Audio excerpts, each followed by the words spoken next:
शदोवामिक्स में खेल सिर्फ खेल नहीं रहते, कहानियाँ भी सांस लेती हैं। सब्सक्राइब करो और डूब जाओ उस दुनिया में जहां इमोशंस, गेम्स और रहस्य एक साथ चलते हैं। ये कहानी है दो लोगों की। एक लड़का जो सपनों में जीता था और एक लड़की जो सांसों से आगे सोचती थी। जब जिंदगी ने उन्हें मिलाया तो वक्त थम सा गया, लेकिन जब वक्त उन्हें तोड़ने आया तब प्यार ने एक आखिरी खत लिखा जो आज भी किसी कोने में धड़कता है। ये कहानी है अधूरे प्यार की, जिसने जीने का मतलब सिखाया। अलग दुनिया के लोग। वो एक छोटा सा शहर था, पेड़ों की छांव और छतों पर बैठती शामों वाला।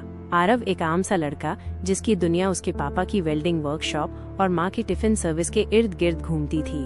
जिंदगी में बड़ी ऊंचाई छूने का सपना था, लेकिन जेब में ज्यादा से ज्यादा 500 रुपए होते थे। सिया एक डॉक्टर की बेटी, पढ़ाई में तेज, पियानो बजाने की शौकीन। उसके पापा उसे MBBS के बाद US भेजना चाहते थे, पर सिया का दिल वो छोटा सा टीन की छत वाला स्कूल जहां आरव और वो पहली बार मिले थे। वो क्लास 9 में आई थी, नई छात्रा। आरव को लगा जैसे बारिश की पहली बूंद गिरी हो किसी सूखी जमीन पर दिल की बात उस उम्र में कौन कह पाता है। एक दिन लाइब्रेरी में सिया ने आरव से पूछा, तुम हर रोज अकेले क्यों बैठते हो? आरव मुस्कराया, शायद मैं अकेले में अच्छा सोच पाता हूँ। सिया ने तब पहली बार गौर किया, ये लड़का दिखने में आम है, लेकिन उसकी आंखों में कोई सपना पलता है आग। जब सपने साथ चलने लगे, स्कूल की लाइब्रेरी अब उनकी मुलाकातों की जगह बन गई थी। आरव हर सुबह एक किताब लेकर बैठता और सिया अक्सर कोई नया सवाल ले आती, कभी फिजिक्स, कभी कविता। धीरे धीरे वो दोस्त बन गए। आरव को अब अपनी सीमित दुनिया में पहली बार कोई ऐसा मिला था जो उसकी बातों को समझता था, जो ये नहीं कहता था कि तेरे जैसे लड़के तो बस सपने ही देखते हैं। सिया ने उससे एक दिन पूछा, तुम बड़े होकर क्या बनना चाहते हो? आरव ने बिना सोचे कहा, मेरी माँ कहती है कि मैं इंजीनियर बनूं, पर मैं कुछ अलग करना चाहता हूँ, कैमरे के पीछे काम करना, फिल्में बनाना। सिया थोड़ी देर चुप रही, फिर मुस्कुराई, तो फिर बनो, क्योंकि अगर तुमने नहीं किया तो कोई और करेगा और तुम बस अफसोस देखोगे। उस दिन से आरव ने फैसला कर लिया, अब सिर्फ जीना नहीं है, कुछ बनना है, और वो भी उस लड़की के लिए जो उस पर भरोसा करती है। कॉलेज का समय आ गया। सिया को दिल्ली के एक बड़े मेडिकल कॉलेज में एडमिशन मिल गया और आरव ने लोकल यूनिवर्सिटी में मास कम्युनिकेशन में दाखिला लिया। फासला था, पर हर शाम एक कॉल होती थी, कभी आरव की कहानियाँ, कभी सिया की थकान। वो दोस्त से कुछ ज्यादा हो चुके थे, पर आई लव यू अब तक किसी ने नहीं। 2 साल बीत चुके थे। दिल्ली की रफ्तार सिया को थका देती थी, लेकिन आरव की आवाज उसे जिंदा रखती थी। और आरव, वो अब एक डॉक्यूमेंट्री फिल्म में असिस्टेंट बना था, बिना पैसे के, लेकिन एक जुनून के साथ।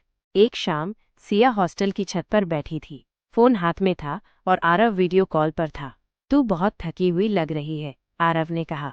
थकान नहीं है, शायद कुछ और है। सिया की आवाज धीमी थी। क्या? पापा कह रहे हैं कि मैं पढ़ाई खत्म होते ही शादी कर लूं। लखनऊ वाले डॉक्टर का रिश्ता आया है। आरव चुप हो गया। कुछ देर बाद उसने कहा, तू पूछती थी ना कि मैं क्या चाहता हूँ? हाँ, मैं चाहता हूँ कि तू मेरी जिंदगी की कहानी में हो, कैमरे के उस पार नहीं, मेरे बगल में, हमेशा। सिया की आंखें भीग गईं। आरव, मुझे भी तुझसे प्यार है, बचपन से, हर दिन थोड़ा और, लेकिन इस दुनिया को समझती हूँ मैं। पापा कभी हाँ नहीं कहेंगे, तो क्या हुआ, हम खुद को बना लेंगे, इतना कि दुनिया को हमारी कहानी सुननी पड़े। दोनों ने वादा किया, अगले 3 साल में अपने पैरों पर खड़े होंगे, और फिर दुनिया की नहीं, अपने दिल की सुनेंगे। आरव ने एक इंडी फिल्म डायरेक्टर के साथ काम शुरू किया। रात भर एडिटिंग करता, दिन में कॉलेज। धीरे धीरे उसका नाम छोटी छोटी फिल्मों में आने लगा। सिया फाइनल ईयर में थी जब एक दिन उसने कहा, आरव, एक अजीब थकावट हो रही है कुछ दिनों से, बस टेस्ट कराने गई थी। सिया की रिपोर्ट हाथ में लिए आरव घंटों हॉस्पिटल की लॉबी में बैठा रहा। उसने फोन नहीं उठाया, किसी से बात नहीं की, बस उस चेहरे को याद करता रहा जो हमेशा उसे हिम्मत देता था। जब पहली बार उसने डॉक्टर से बात की तो सिर्फ इतना पूछा, कितना वक्त है?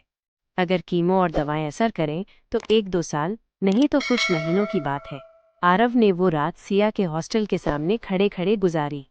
सुबह जब सिया नीचे आई, उसकी आंखें सूजी हुई थीं और होठों पर वो मुस्कान नहीं थी जिसे आरव पहचानता था।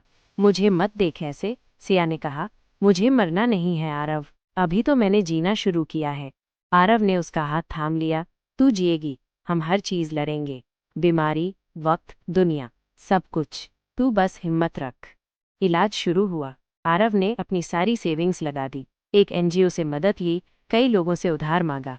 दिन हॉस्पिटल में सिया के साथ बिताता, रातें एडिटिंग करके पैसा कमाने में। सिया की हालत कभी कभी बेहतर होती तो कभी और भी बिगड़ जाती, लेकिन एक चीज़ नहीं बदली उनका साथ। उन्होंने साथ में एक लिस्ट बनाई, मरने से पहले जीने वाली चीज़ें। पुरानी स्कूल की बिल्डिंग देखना, स्टेशन पर बैठकर एक पूरी रात बिताना, किसी अनजान शहर में 2 दिन के लिए गायब होना, और एक वीडियो बनाना जो हमेशा जिंदा रहे। एक शाम वो दोनों रेलवे स्टेशन की बेंच पर बैठे थे। आरव ने कैमरा ऑन किया और सिया से कहा, कुछ बोल, जैसा तुझे महसूस हो रहा है। ये तेरी आखिरी नहीं, सबसे सच्ची रील होगी। सिया ने कैमरे में देखा और कहा, प्यार वो नहीं होता जो फिल्में दिखाती हैं। प्यार वो होता है जो सांसों के कम पड़ने पर भी धड़कनों को थामे रखे। अगर मैं कल न रहूं तो बस इतना जान लो, मैंने प्यार किया था पूरे वजूद से, एक लड़के से जो खुद को पीछे रखकर मेरी दुनिया को बचाता रहा। आरव ने कैमरा बंद किया, पर अपने आंसू नहीं। कुछ हफ्तों बाद एक सर्द सुबह सिया की सांसें थम गईं। उसकी कलाई पर आरव का आखिरी लिखा हुआ नोट मिला, मैं तुझे हर फ्रेम में जिंदा रखूंगा, वादा है। सिया की मौत के बाद आरव कुछ हफ्तों तक कहीं नहीं दिखा। किसी ने उसका कैमरा छूते नहीं देखा और उसकी आवाज़ सुनने को लोग तरस गए। दिल्ली की सड़कों पर अब वो अकेला भटकता था, हर वो जगह ढूंढता जहां सिया ने कभी कुछ कहा था, कुछ महसूस किया था। उसकी माँ ने एक दिन कहा, तू जब पैदा हुआ था ना, तब भी इतना नहीं रोया था जितना आजकल तेरी आंखें कहती हैं। आरव बस चुप रहा। कुछ हफ्तों बाद आरव ने इंस्टाग्राम पर एक वीडियो डाला, ब्लैक स्क्रीन, सिया की वो आखिरी वीडियो जहां वो कैमरे में देख रही थी। वो वीडियो वायरल हो गया, लोग रोए, महसूस किया और उस लड़के के लिए दुआ करने लगे जिसने अपना सब कुछ खोकर भी किसी और की मुस्कान बचाने की कोशिश की। 1 साल बीत गया। आरव अब एक डॉक्यूमेंट्री फिल्म मेकर बन चुका था। उसके बनाए वीडियो यूट्यूब पर लाखों लोग देखते, लेकिन हर वीडियो में एक चीज़ कॉमन होती, फर्शा। एक दिन उसने सिया की माँ को एक पार्सल भेजा। उसमें एक हार्ड ड्राइव थी, एक लेटर और एक नोट। माँ, मैं जानता हूँ कि आपने बहुत कुछ खोया, पर मैंने जो पाया वो अनमोल था। सिया ने मुझे जिंदगी दी, वो भी तब जब वो खुद मौत से लड़ रही थी। ये ड्राइव उसकी जिंदगी के आखिरी 6 महीनों की वीडियो डायरी है। उसने कहा था, अगर मैं उसे खो दूँ तो दुनिया को उसकी आवाज़ से प्यार करवाऊँ। और माँ, मैं वादा पूरा कर रहा हूँ। आरव ने सिया की जिंदगी पर एक फिल्म बनाई, नाम रखा वो आखिरी खत।